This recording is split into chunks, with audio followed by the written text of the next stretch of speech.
মেয়েদের বড় ত্যাগ দিতে হয়, যে ঘরে জন্ম হয়েছে সেই ঘর ছেড়ে চলে যেতে হয়, যেই উঠানে খেলে বড় হয়েছে সেই উঠানটাকে চিরতরে শেষ করে দিতে হয়।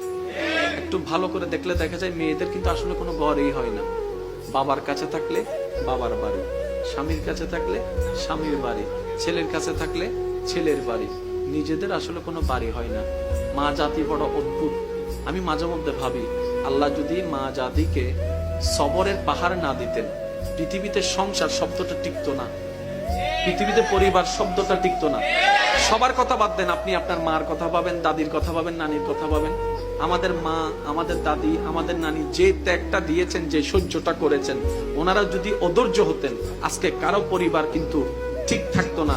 সেজন্য আল্লাহ পাক তাদের অন্তরকে ধৈর্যের পাহাড় বানিয়ে দিয়েছেন। সুবহানাল্লাহ। এগুলা ওনাদেরকে বেতন দিয়ে কিংবা ওনাদেরকে বিনিময় দিয়ে এটার নিয়ামত পাওয়া যাবে না, এটা শুকরিয়া আদায় করা যাবে না। সেজন্য আমি অনুরোধ করব, সন্তানরা মা বাবার প্রতি আন্তরিকতা শ্রদ্ধা রাখুন, স্বামীরা স্ত্রীর প্রতি মায়া ভালোবাসা রাখবেন, মুরব্বীদের প্রতি শ্রদ্ধা রাখবেন।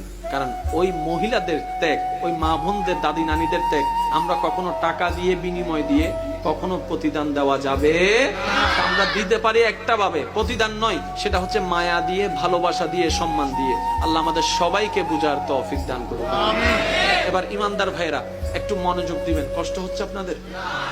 সবকিছু কোরআনে, কোরআনটা আল্লাহ ফিট করে দিলেন নবীর অন্তরে, ঠিক আছে? এই কথাটা একটু মনে রাখবেন। এবার সামনে আসেন।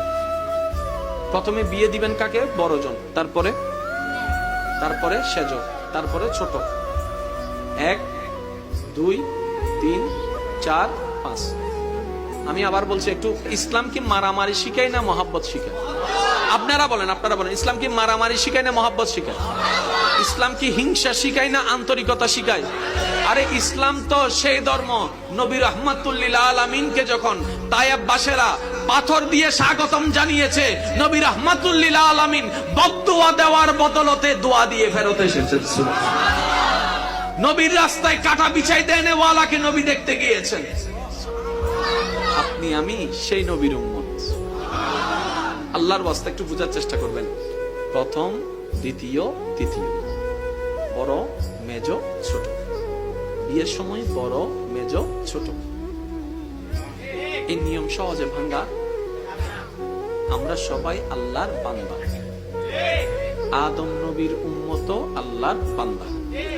বান্দা হিসেবে আমরা সবাই এক, কিন্তু উম্মত হিসেবে কিন্তু আমরা ভিন্ন ভিন্ন।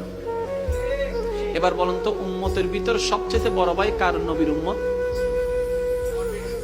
আদম নবীর উম্মত।